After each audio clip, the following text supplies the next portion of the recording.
Hello दोस्तों, आप सबों का मेरे YouTube चैनल में फिर से स्वागत है।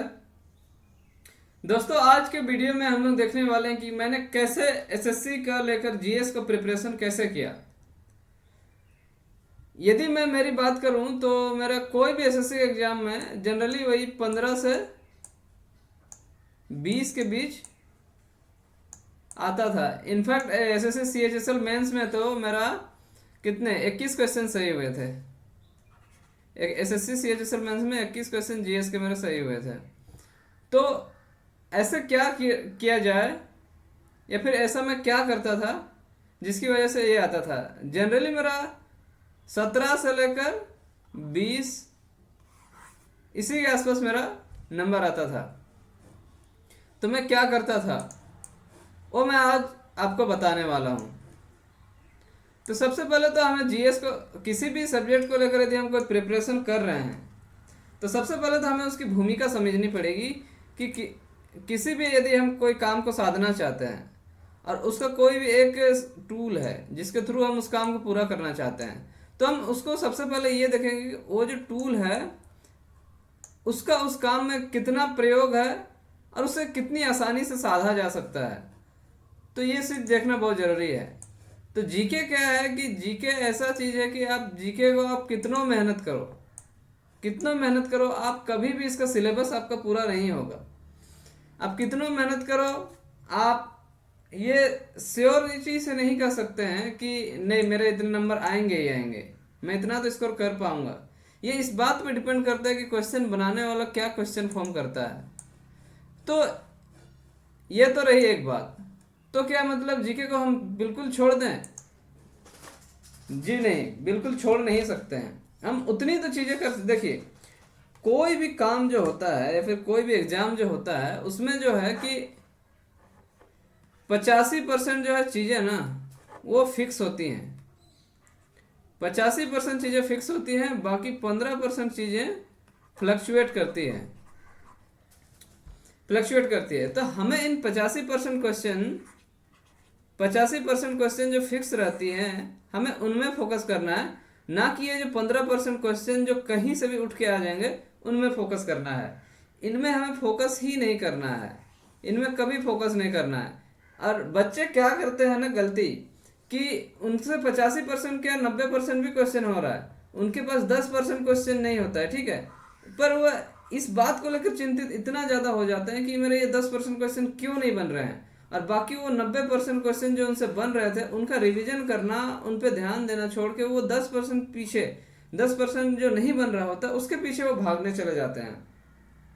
तो उससे उनका होता क्या है कि ये 10% तो कभी किसी का पूरा आज तक हुआ नहीं है, तो आपका भी नहीं होने वाला है। ऑब्वियस सी बात है, चाहे आप कितने बड़े महान इंसान क्यों ना हो, तो ये कभी पूरा ही नहीं होगा। वो हमेशा फ्रस्ट्रेशन में रहेंगे, वो हमेशा तनाव में रहेंगे कि मेरा क्यों नहीं हो रहा है, क्यों नहीं हो रहा है, क्यों नहीं हो रहा है, और वो होगा ही नहीं।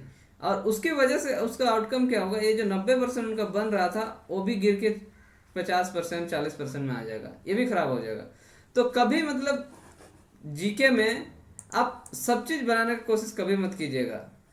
इनफैक्ट कोई भी सब्जेक्ट में आप वो जो जनरल चीज़ें हैं 85% वो हमेशा रहेंगी, 85/15 का रेशियो रहता है, आपको उनमें फोकस करना है। तो आज हम देखने वाले हैं कि वो 85% चीज़ें कौन सी चीज़ें हैं जिनमें हम फोकस करेंगे, और 15% चीज़ें कौन सी हैं जिन्हें हम छोड़ देंगे। ठीक है, ये तो रही बात। और दूसरी बात क्या है कि यदि आप देखोगे आपके सिलेबस में तो वहाँ लिखा हुआ है जनरल नॉलेज, ठीक है, जीके, सामान्य अध्ययन। तो उसमें साफ साफ लिखा गया है कि ये सामान्य अध्ययन है, आपको उस सब्जेक्ट में पीएचडी करने नहीं बैठना है, ठीक है ना। तो आपको ये इंसिस्ट नहीं होना है कि नहीं मुझे हिस्ट्री का ये चीज़ क्यों याद नहीं है, मुझे पॉलिटी का ये चीज़ क्यों याद नहीं है, मुझे तो सब कुछ जानना है। वैसा कुछ नहीं है, आपको बस उतनी ही चीज़ें जाननी है जो आपको आपके एग्जाम पैटर्न, जो आपके प्रीवियस ईयर क्वेश्चन है उसमें जो फिट बैठता है। और उसमें भी कुछ कुछ चीज़ें हैं जो आप कभी नहीं कर सकते हो, क्यों? क्योंकि कुछ क्वेश्चन उठपटांग होते ही हैं, वो जानबूझ के दिए जाते हैं आपको टेस्ट करने के लिए।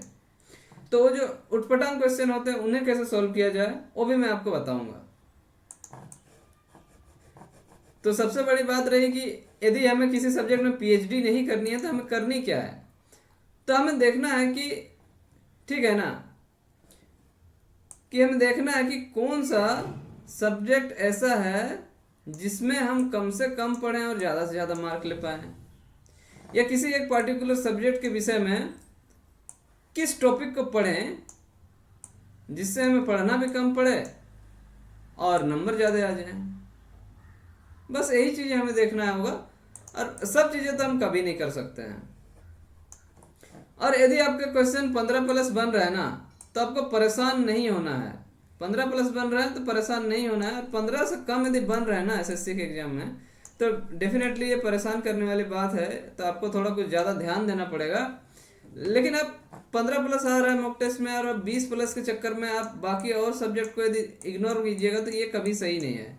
15+ आ रहा है तो आप नॉर्मल रिवाइज कीजिए, और बाकी सब्जेक्ट में आप ज़्यादा से ज़्यादा लाने की कोशिश कीजिए, क्योंकि वो चीज़ें आपको मेहनत को सफल बनाएंगी। लेकिन ये जीके पे मेहनत, मैं ये नहीं कहता हूँ कि काम नहीं आएगा, काम आता है, बट ये इस दिन पे डिपेंड करता है कि आपका दिन कैसे जाएगा। तो चलिए सबसे पहले देखते हैं कि कौन से ऐसे सब्जेक्ट है जिसे हम साध सकते हैं और उसे कितना कर सकते हैं। देखिए हिस्टोरी, यदि हिस्ट्री की बात की जाए तो ये हर एक एग्जाम में क्वेश्चन पूछा ही जाता है। यहाँ से यहाँ कोई भी ऐसा एग्जाम नहीं होगा जहाँ से हिस्ट्री से क्वेश्चन नहीं पूछा जाता है। तो हिस्ट्री में हमें कौन से सेक्शन पे कितना ध्यान देना चाहिए। देखिए सबसे पहले बात की जाए तो मॉडर्न यानी आधुनिक भारत का जो है, सबसे मुख्य बात है कि आधुनिक भारत और मध्यकालीन भारत, इस चीज को आपको पूरा थोरोली पढ़ना है, ठीक है। आप इसमें स्किप नहीं कर सकते हो, बट मैं कभी आपको रिकमेंड नहीं करूंगा कि आप चीजों को रटो। आप पढ़ो और रिवाइज करो, मतलब पढ़ो पढ़ो पढ़ो। अब हर बार ऐसे पढ़ो जैसे मैं पहली बार पढ़ रहा हूँ। बहुत सारे दोस्त क्या करते हैं ना कि मैं पढ़ता हूँ और भूल जाता हूँ, पढ़ता हूँ और भूल जाता हूँ। वो सबके साथ होता है, आप पढ़ोगे और भूलोगे, ठीक है। तो एक्चुअली होता क्या है कि अब हमारा माइंड का जो है ना, माइंड का वो बेसिक नेचर है। सोचो यदि हम जो हमारे साथ होता है यदि उसे हम भूल नहीं पाते तो हमारा क्या हालत होता है। मान लीजिए उन दोस्तों को जिनका ब्रेकअप हो गया है बहुत खराब तरीके से, ठीक है, यदि वो उस ब्रेकअप को भूल नहीं पाएगा तो क्या वो आगे जी पाएगा। तो भूलना, ये भूलना जो चीज है ना, ये भूलना हमारे जिंदगी का सबसे खूबसूरत चीज है। यदि आप नहीं भूलोगे तो आपका ट्रेजिक जितने भी घटनाएं हैं आप उनको यदि हमेशा अपने माइंड पे याद रखोगे ना तो आप जी ही नहीं पाओगे। तो इसीलिए माइंड क्या करता है कि जो भी चीज आपके माइंड में जाता है और उसका जो है उससे रिपीटेशन यदि कम होता है तो वो उसको माइंड से वो कभी डिलीट नहीं करता है, वो कभी भूलता नहीं है। माइंड क्या करता है वो उसके निचले लेवल में दब जाता है। वो जिस प्रकार जो एक तालाब के पानी, जो मटमैला पानी, जो गंदा हुआ पानी जिसमें आप किसी प्रकार से हलचल पैदा करके उसमें आप कीचड़ को पूरा घुल मिल जाता है, लेकिन वही जब शांत हो जाता है तो नीचे जम जाता है। उसी प्रकार से वो जम जाता है, माइंड कभी भूलता नहीं है। तो जो भी चीजें आप पढ़ते हो ना वो माइंड में छप जाती है, जो भी चीजें आप पढ़ते हो वो माइंड में छप जाती है। अब क्या होता है कि जब भी आप क्वेश्चन एग्जाम में देखते हो ना तो ऑटोमेटिक रिकॉल होता है, ऑटोमेटिक वो रिकॉल होता है और आपको वो रिएक्शन देता है कि ये क्वेश्चन सही होगा, ये ऑप्शन सही होगा। यदि आप वहां पर जो भी आपका, देखिए जीके और इंग्लिश में सही कैसे करें, ठीक है। तो जीके और इंग्लिश में सही इस तरीके से होगा कि जो भी आपका फर्स्ट रिएक्शन आ रहा है आप उसी को मारो। जैसे आप जीके और इंग्लिश में आपका रिएक्शन चेंज करोगे ना तो 99% चांस है, 99% चांस है कि आपका जो है ना चेंज किया हुआ ऑप्शन गलत होगा और पहले वाला सही होगा। तो ये सबसे बड़ी चीजें होती है। तो जीके में बहुत सारे दोस्त कहते हैं कि मुझे याद नहीं होता। भाई तुझे याद नहीं करना है, बस तुझे रिवीजन रिवीजन और रिवीजन करना है। क्वेश्चन एग्जाम में तुम बैठोगे, क्वेश्चन आएगा, तेरे माइंड में एक हलचल पैदा होगी, उससे एक रिएक्शन आएगा और बोलेगा कि इस आंसर को मार दे। तुझे उस ऑप्शन को मार के आगे निकल जाना है। वहां सोचना ही नहीं है कि ये सही होता कि वो सही होता। जहां तूने एक बार सोचना शुरू कर दिया जीके गलत होने का खेल शुरू हो गया। हाँ लेकिन तूने नहीं, किसी क्वेश्चन को तूने देखा, और तेरे माइंड में क्लिक आया कि नहीं ये वाला होगा, फिर उसने तो उसके बाद तूने देखा यार नहीं नहीं ये ऑप्शन तो नहीं होगा, ये होगा, और उसमें यदि तुमने देख पाया कि नहीं एक यार पूरा सॉलिड रीजन है, मेरे पास तर्क है, मेरे पास सबूत है, तो जीके सही करने का यही है कि यदि आपके पास कोई सबूत है तभी आप ऑप्शन चेंज कीजिए। बिना सबूत के आप अपना जो फर्स्ट रिएक्शन है उसे कभी चेंज मत कीजिए, तो आपको हमेशा सही होगा। और जीके कभी भी आपको रटना नहीं है, बस रिवाइज करना है, कभी नहीं रटना है। आपको ये सोचना ही नहीं है कि ये चीज़ मुझे याद क्यों नहीं हो रही है, ये कभी नहीं सोचना है। आपको हर बार ऐसे पढ़ना है जैसे मैं पहली बार पढ़ रहा हूँ। इससे क्या होगा, ना तो आपको स्ट्रेस होगा, ना तो आपके माइंड पे लोड होगा कि मुझे ये याद करना होगा, और ना ही आप उसमें क्या होगा कि आपका प्रॉपर अटेंशन भी रहेगा।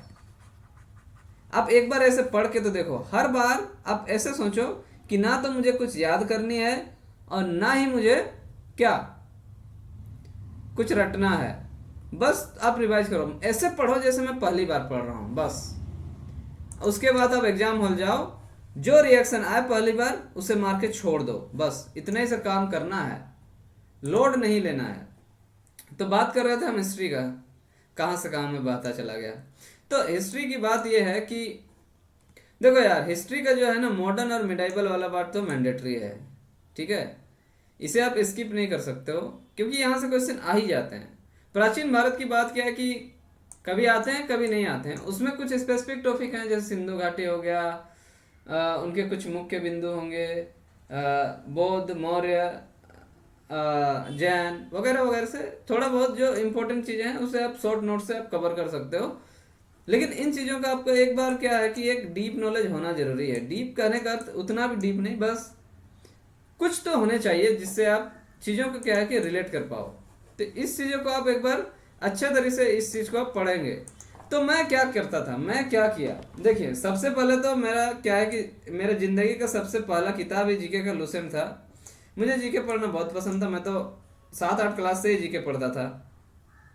तो लुसेंट बहुत अच्छा स्रोत है, इसमें क्या है कि चीज़ें बहुत ही कंसाइज वे में इंपॉर्टेंट फैक्ट्स दिए हुए हैं। लेकिन इसका एक ड्रॉबैक क्या है कि इसमें चीज़ें लिंक्ड नहीं है। जब कोई एक नया बच्चा पढ़ता है ना, एक न्यू बच्चा पढ़ता है तो चीज़ों को लिंक नहीं कर पाता है, लिंक नहीं कर पाता है। उसकी वजह से क्या है कि उसे समझ में नहीं आता है और वो फ्रस्ट्रेट हो जाता है, समझ में नहीं आता है, फ्रस्ट्रेट हो जाता है। ये एक ड्रॉबैक है कि चीज़ें सिलसिलेवार नहीं हैं और हमें वहाँ लिंक करने में दिक्कत होता है। लेकिन जो बच्चा एक बार पढ़ चुका है उसके लिए थोड़ा सा दिक्कत नहीं होती है। तो यदि आप चाहो तो इसे आप कैसे यूज करता हूँ, मैं कैसे यूज करता था, देखिए मैं करता था लूसेंट, ठीक है।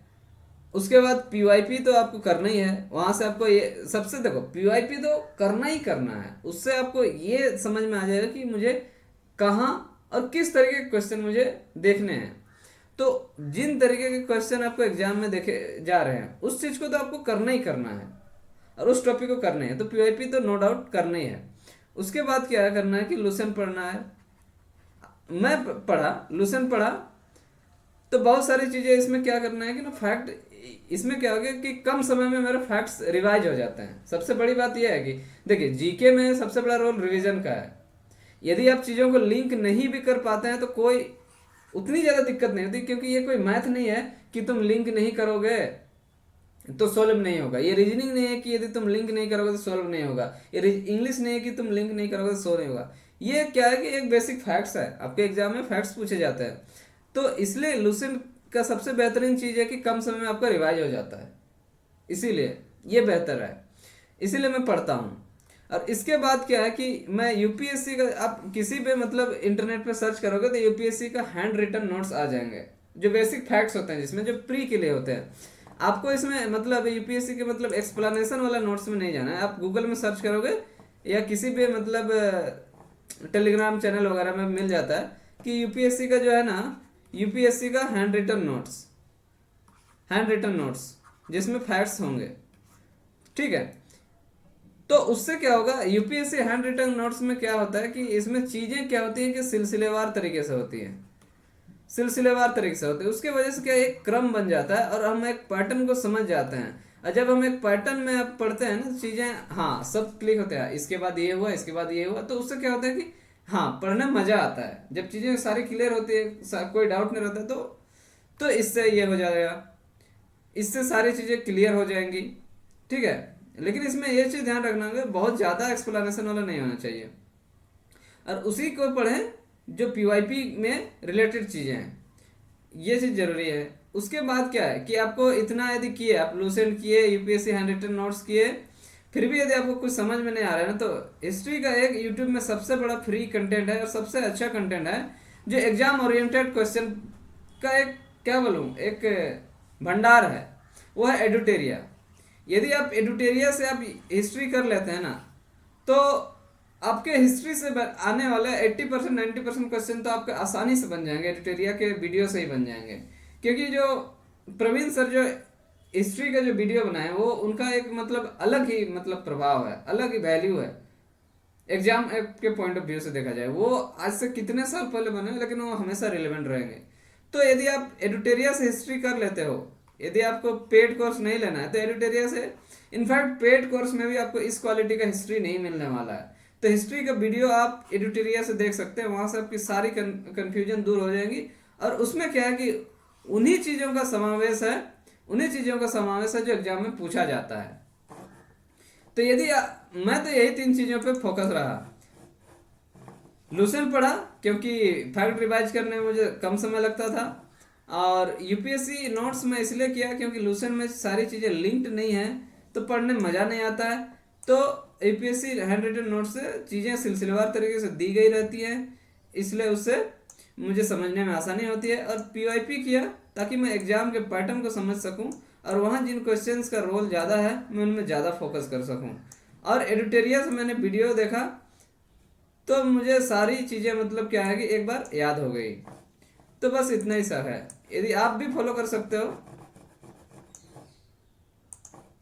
उसके बाद क्या है कि एंसेंट का क्या है कि एंसेंट का उतना ज़्यादा रोल नहीं रहता है, आप स्किप कर सकते हो इसे, या स्किप तो बिल्कुल नहीं कर सकते हो। इससे जो है कोई शॉर्ट नोट्स या किसी भी एक बुक को पकड़ लिया और उसकी जो बेसिक जानकारी उतनी पढ़ ली तो काफ़ी है। इसमें बहुत ज़्यादा आपको डीप में जाने की ज़रूरत नहीं है।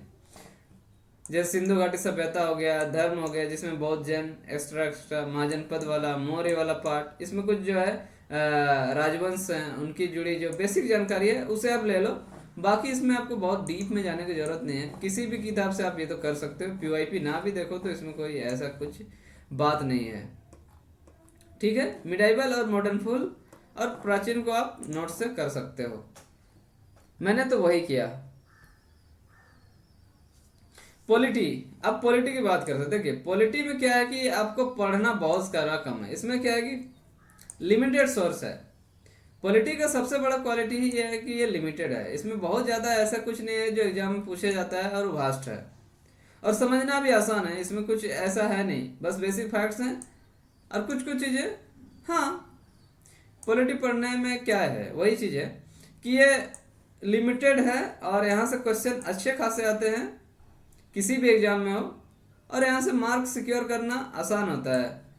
बहुत ही ऐसे कम होते हैं जिनके पॉलिटी से मार्क नहीं आते हैं। बहुत ही ऐसे कम एग्जाम होंगे जहाँ पॉलिटी का क्वेश्चन ना बना हो, जब वो कुछ एक्सट्रीम मतलब हट के पूछ जाते हैं, बहुत डीप पूछ जाते हैं। क्योंकि देखिए हर चीज़ तो बताना असंभव है किसी भी सब्जेक्ट के लिए, लेकिन तभी इसमें पॉलिटी में दिक्कत आता है। बाकी इसमें आप पॉलिटी को छोड़ नहीं सकते हैं। और इसका क्या बात है ना कि आप पीवाईपी करो, वो तो करना जरूरी है।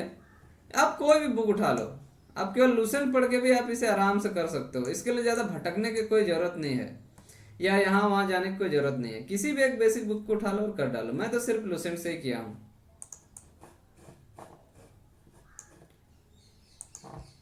और जियोग्राफी, अब आ गई जियोग्राफी। जियोग्राफी एक बहुत ही इंटरेस्टिंग सब्जेक्ट है जो पढ़ने में साइंस की तरह लगता है।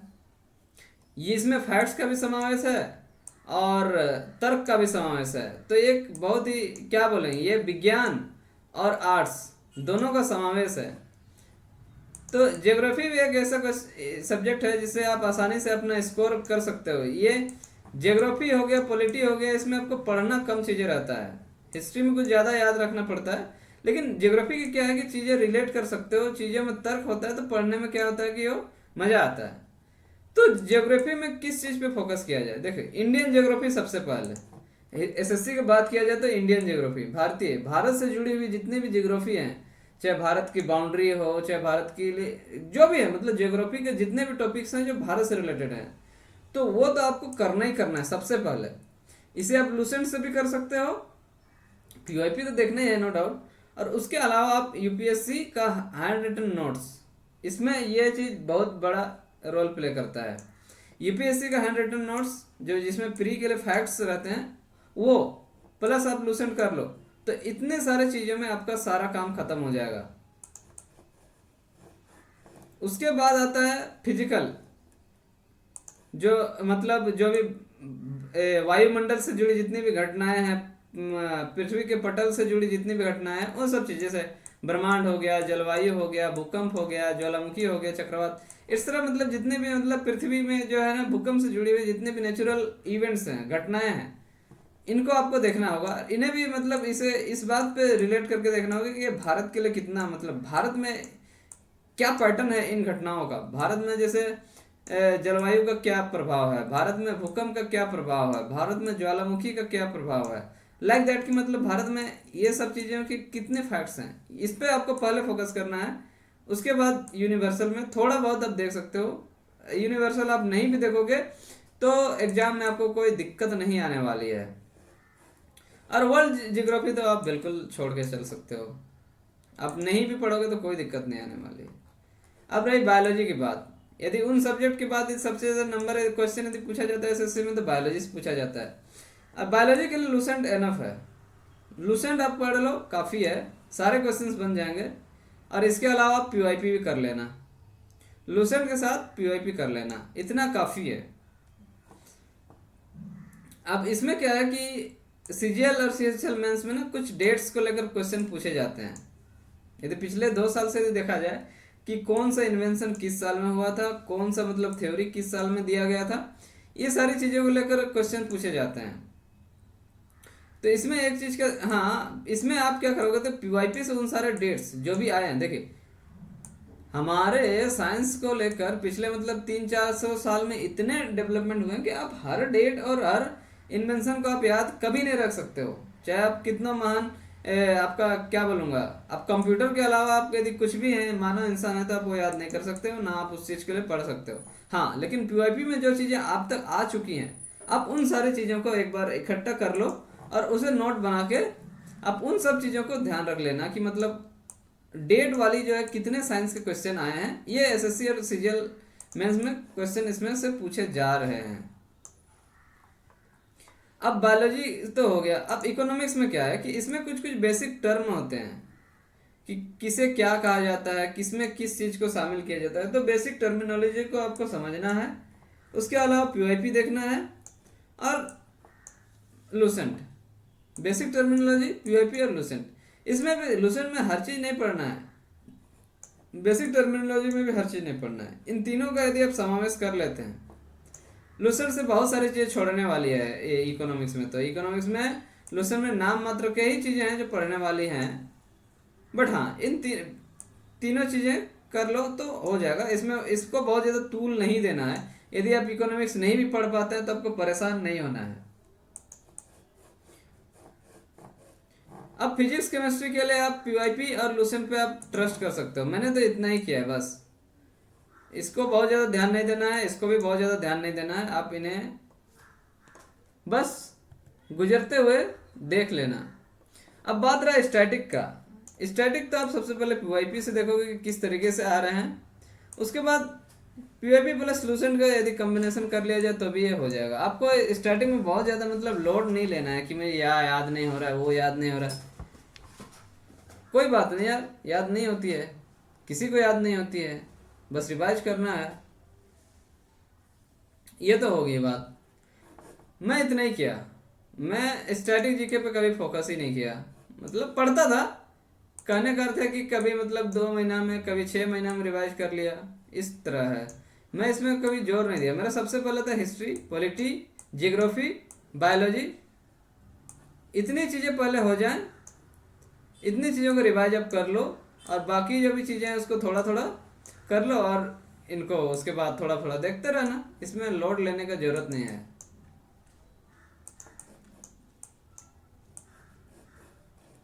उसके बाद आता है आर्ट और कल्चर में। एसएससी में आर्ट और कल्चर को लेकर इतने क्वेश्चन पूछे जाते हैं, इतने क्वेश्चन पूछे जाते हैं कि आप इसे क्या कहूँ, ये कहो कि मतलब देखिए एसएससी सीजीएल और एसएससी सीएचएसएल, ठीक है, इनके जो है ना प्री में इनसे बहुत सारे क्वेश्चन आते हैं प्री में, ठीक है। तो आप यदि प्री में स्कोर करना चाहते हो तो आप इसे पढ़ सकते हो, लेकिन मैंने इस चीज़ को पढ़ा भी नहीं और मैंने इस चीज़ को मतलब फोकस भी नहीं किया। क्यों नहीं किया? उसके बाद है कि इसका जो सोर्स है ना बहुत ज़्यादा वास्ट है, सोर्स बहुत ज़्यादा वास्ट है, और ये क्या है कि ये अपडेट होते रहता है। तो अब इसका कहाँ से क्वेश्चन पूछेगा? इसमें क्या आता है, नाच आता है, वादक आता है, संगीत वगैरह जो है, ये सब चीज़ें हैं कि कौन कहाँ का डांस है, कौन कहाँ का किसने किया क्या, कौन सा नर्तक है, कौन सा गायक है, दिस टाइप चीज़ें मैं तो कभी नहीं किया। इसमें मैं उतना ही किया जो मतलब कुछ जो होता है ना बेसिक है। बेसिक कहने का अर्थ है कि वो बहुत सारे जो है मोस्ट रिपीटेड क्वेश्चन है, इसमें मोस्ट रिपीटेड क्वेश्चन कोई मैं किया, जो मतलब जो बेसिक होते हैं ना उतना ही किया। मैं इसमें बहुत ज़्यादा डीप नहीं गया, जितना क्वेश्चन पूछा जाता है उस लेवल पे मैं कभी इसका तैयारी नहीं किया, और इसको मैं हमेशा स्किप करके ही चला हूँ। और इसका मेरा ना सिलेक्शन में कोई रोल नहीं है, और इसका यदि स्किप कर देते हो ना तो भी इसमें कोई दिक्कत नहीं होगी, क्योंकि आप यदि इसको पढ़ोगे ना तो परेशान हो जाओगे, ठीक है। कभी सब कुछ रट नहीं पाओगे, बहुत सारी चीज़ें आएंगी, और एक्चुअली सिलेक्शन में आपका इसमें इसके कोई रोल नहीं रहेगा। प्री में आप स्कोर इसके बिना भी आप आराम से प्री निकाल सकते हो, तो इसे पढ़ने का तो मुझे नहीं लगता कि कोई ज़रूरत है। क्वेश्चंस आते हैं, डेफिनेटली आते हैं, बट प्री में आते हैं। मेंस में आपका कोई क्वेश्चंस नहीं आएगा, कोई भी क्वेश्चन यहाँ से नहीं आता है, तो आप इसे बिल्कुल छोड़ के चलिएगा। मैं तो छोड़ के चलता हूँ और छोड़ के ही चला हूँ, तो मैं आपको भी सलाह दूंगा कि आप इसे बिल्कुल छोड़ दीजिए, आपको इससे कोई समस्या नहीं आने वाली है। हाँ, लेकिन यदि आप एसएससी एमटीएस का तैयारी कर रहे हैं, एसएससी एमटीएस का तैयारी कर रहे हैं, तो आप इस चीज़ को नहीं छोड़ सकते हो, क्योंकि एसएससी एमटीएस का एक ही एग्जाम होता है, और आपका जीएस और इंग्लिश ही क्योंकि आपका सिलेक्शन दिलाता है। तो आप एसएससी एमटीएस का तैयारी कर रहे हैं तो भाई आपको इसको पूरा थोरोली आपको पढ़ना पड़ेगा। तो एमटीएस वालों के लिए ये रूल अप्लाई नहीं होगा कि मैं इसे छोड़ के चलूंगा। जो एमटीएस का तैयारी कर रहा है उसे तो फुल पढ़ना पड़ेगा ये, और इसके लिए आपको कहीं भागने की जरूरत नहीं है, आप सिर्फ पीवाईपी करो। इसके लिए डिफरेंट क्वेश्चन क्या बोलूँगा, डिफरेंट बुक चुनने की कोई आवश्यकता नहीं है, आप पीवाईपी से करो, बस हो जाएगा आपका काम। और करंट को लेकर क्या किया जाए, देखिए अब तक जो है कि एसएससी सीजीएल और सीएचएसएल का क्या है कि करंट, देखिए प्री में तो कुछ क्वेश्चन पूछे जाते हैं, लेकिन मेंस में एक दो क्वेश्चन पूछे जाते हैं। और वो भी क्या होता है कि सारी चीज़ें जो है ना ऐसे पूछी जाती हैं जो मतलब नॉर्मल जो टीचर होते हैं, जो यूट्यूब वगैरह में कोई करंट अफेयर पढ़ा रहा है या कोई नोट्स वगैरह है, उनसे क्वेश्चन आ ही नहीं रहे हैं भाई। क्वेश्चंस देखो, यदि तुम कुछ सालों से देखा जाए तो सीजीएल और सीएचएसएल में जो भी करंट अफेयर का क्वेश्चन आ रहा है वो सिर्फ गवर्नमेंट से जुड़ी हुई घटनाओं से ही आ रहे हैं, गवर्नमेंट की जो एक्शन से ही आ रहा है। तो यदि आपको करंट अफेयर करना भी है, डेली आपको पढ़ना भी है, तो सिर्फ वही चीज़ें पढ़ें जो गवर्नमेंट के डिसीजंस हैं, जो गवर्नमेंट्स के काम हैं, या जो गवर्नमेंट के इनिशिएटिव हैं। उनके अलावा आप कोई भी चीज़ मत पढ़िए। स्पोर्ट्स वगैरह को थोड़ा बहुत देख सकते हैं, लेकिन गवर्नमेंट के अलावा जो चीज़ें हैं वो क्वेश्चन में एग्जाम में पूछा ही नहीं जा रहा है, तो आपको इसके पीछे आपको भागना नहीं है। आप करंट अफेयर एसएससी को लेकर तो करंट अफेयर आप छोड़ के भी चल सकते हो, आप बिना पढ़े भी जा सकते हो, तो कोई दिक्कत नहीं होगा, क्योंकि आप कितना पढ़ लो, करंट अफेयर पूछ दे रहा है 2 साल पुराना, 3 साल पुराना, तो आप उतना पुराना तो आप ऐसे भी मतलब कितना पढ़ोगे, 2 साल 3 साल पुराना। तो वही चीज़ है कि करंट अफेयर को आप सीजीएल और सीएचएसएल के लिए आप स्किप करके चल सकते हो, या एग्जाम से पहले थोड़ा बहुत रिवाइज कर सकते हो, या मैं यूं कहूं कि आप गवर्नमेंट वाली चीज़ों को ना आप फोकस देके चलना। पिछले 2 से 3 साल का गवर्नमेंट के जितने भी इनिशिएटिव हैं आप उन्हें पढ़ोगे, उसके अलावा चीज़ों को तो आप हमेशा इग्नोर मार के चलो, चाहे कोई भी टॉपिक हो, चाहे पुरस्कार या सम्मान हो या फिर कुछ भी हो। क्वेश्चन कभी आ गया तो आ गया, लेकिन आ नहीं रहा है, बात ये है। हाँ, एमटीएस के लिए तो आपको डेली करना पड़ेगा, क्योंकि यहाँ से आपको बहुत सारे क्वेश्चन आ रहे हैं, और आपका यही एकमात्र स्रोत है, मतलब कहने का अर्थ है कि जीके और जीएस ही है, तो आप इसको आप डेली आप थोरोली करोगे पूरा, आप इसमें स्किप नहीं कर सकते हो। हाँ, बस प्रायोरिटी आप दोगे क्या, प्रायोरिटी आप दोगे गवर्नमेंट वाली चीज़ें, एसएससी एमटीएस वालों में भी गवर्नमेंट की कोई रिपोर्ट आ गया, कुछ भी आ गया, आप उन्हीं को मतलब क्या अगर प्रायोरिटी दोगे, तो ये चीज़ है कि आप प्रायोरिटी आप चेंज कर सकते हो, बस उतना ही सा बात है। तो यही था मेरा स्ट्रेटजी सबसे पहले। और पीवाईपी का जो मैं अभी तक बात किया, पीवाईपी में कौन सा बुक लेना है, देखिए पीवाईपी में सबसे बड़ा बेस्ट बुक है वो किरण का है। किरण का पीवाईपी, मैथ में आप किसी भी पीवाईपी को लीजिए सही है, लेकिन आप यदि एसएससी में पीवाईपी जीके की बात कीजिएगा तो उसमें किरण सबसे पहला है। किरण का टक्कर का कोई भी पीवाईपी अभी तक नहीं आया है मार्केट में।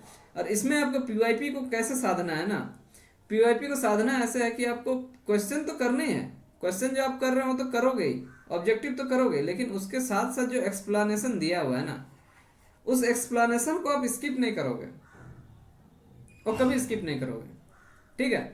वही सबसे बड़ा सहारा है किरण पीवाईपी का। आप क्वेश्चन करो और उसका जो एक्सप्लेनेशन है उसे जरूर पढ़ो, उसे स्किप मत करो, उसी से क्वेश्चन आने वाले हैं। तो ये रही बात। और बात रही भूलने की, तो आप भूलोगे जरूर, भूलना जरूरी है वरना जी नहीं पाओगे मेरे दोस्त। तो भूलने को लेकर टेंशन मत लेना, रिवाइज करना, हमेशा रिवाइज करना, और जो भी फर्स्ट रिएक्शन आएगा उसी के साथ चल जाना। उसके बाद क्या रहा, बस इतनी ही सारी चीज़ें हैं। धन्यवाद।